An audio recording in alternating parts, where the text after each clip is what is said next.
আসসালামু আলাইকুম, সবাইকে নতুন ভিডিওতে স্বাগত। প্রিয় দর্শক, আজকে যে একটা টপিক নিয়ে আসলাম সেই টপিকটা হলো সৌদি এম্বাসি থেকে নতুন একটা ঘোষণা দিয়েছে।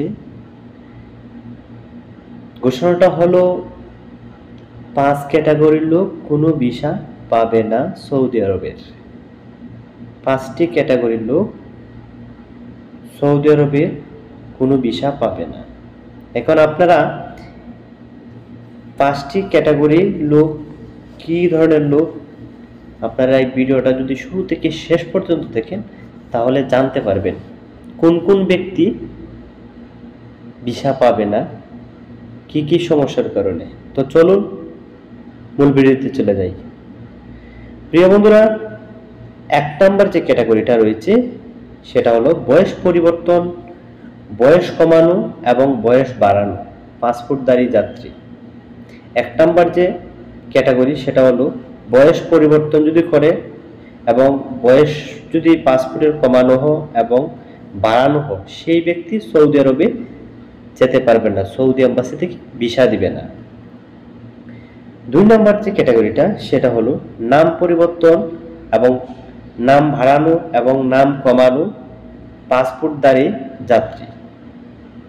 2 নম্বর যে ক্যাটাগরিটা, দেন আমি আবার বলি, 2 নম্বর যে ক্যাটাগরি নাম পরিবর্তন, নাম বাড়ানো এবং কমানো, এই সব ব্যক্তি সৌদি আরবের ভিসা পাবে না। 3 নম্বর ক্যাটাগরি হলো যেসব পাসপোর্টধারী যাত্রী আগে সৌদি আরবে অবৈধভাবে হুরুপ কোম্পানি হতে পলায়ন একেবারে ফিঙ্গার দিয়ে চলে আসা পাসপোর্টধারী যাত্রী, অর্থাৎ যেসব পাসপোর্টধারী যাত্রী আগে সৌদি আরবে অবৈধভাবে কাজ করছেন, হুরুপ খাইছেন, কোম্পানি হতে পালিয়ে গেছেন, একেবারে ফিঙ্গার দিয়ে চলে আসছেন বাংলাদেশে, তারা কিন্তু সৌদি আরবে কোনো ভিসা পাবে না। 4 নম্বর যে ক্যাটাগরি, যে সকল পাসপোর্টধারী যাত্রী আগে মেডিকেল করে মেডিকেলে কোনোভাবে আনফিট হয়েছিল, হতে পারে সে 2 বছর, 3 বছর, 5 বছর বা তারও আগে বা কোনো সময়, ওই সকল পাসপোর্টধারী ব্যক্তি সৌদি আরবের ভিসা পাবে না। 5 নম্বর যে ক্যাটাগরি সেটা হলো পাসপোর্টধারী যাত্রীর পাসপোর্টে কোনো তথ্যগত মিল না থাকা, যেমন গ্রামের নাম, পোস্ট অফিস এবং আরো অন্যান্য বিষয়ও হতে পারে, ওই সকল পাসপোর্টধারী যাত্রী সৌদি আরবের ভিসা পাবে না। প্রিয় দর্শক, ভিডিওর শুরু থেকে যে শেষ পর্যন্ত বিষয়গুলো আপনারা শুনছেন, এই 5টি ক্যাটাগরির মধ্যে যদি আপনার এই একটা ক্যাটাগরির অংশ থাকে তাহলে আপনি কিন্তু সৌদি আরবের ভিসা পাবেন না।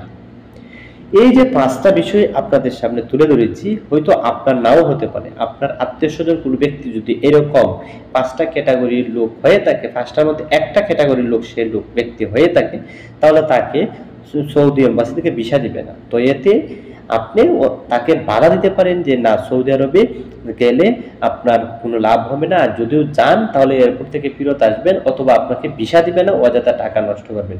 এই ধরনের কথা তাদেরকে বলে বিরত রাখবেন। সৌদি আরবে তাদেরকে পাঠানোর চেষ্টা করবেন না। বর্তমানে যে আইন করছে সৌদির আইন, গভর্নমেন্ট থেকে এই আইনগুলোর ভিতরে যদি কোনো ভিসা প্রসেসিং করে এই সমস্যা থাকার কারণে, তাহলে দেখা যাচ্ছে যে আপনাদেরকে ভিসা দেবে না সৌদি এম্বাসি। তখন দেখা যাচ্ছে আপনারা অনেক টাকা খরচ করার পরেও কিন্তু ওই ভিসাটা পাবেন না। তো আমার পক্ষ থেকে আপনাদেরকে জানাচ্ছি, এই 5 ধরনের মধ্যে একটি ক্যাটাগরির ব্যক্তি যদি আপনি। তো প্রিয় দর্শক, আজকে ভিডিওটা ছিল এই পর্যন্তই। দেখা যাক অন্য একটি নতুন আপডেট নিয়ে হাজির হব আপনাদের সামনে পরবর্তী ভিডিওতে। তো সবাই ভালো থাকেন, সুস্থ থাকেন, আল্লাহ হাফেজ, আসসালামু আলাইকুম।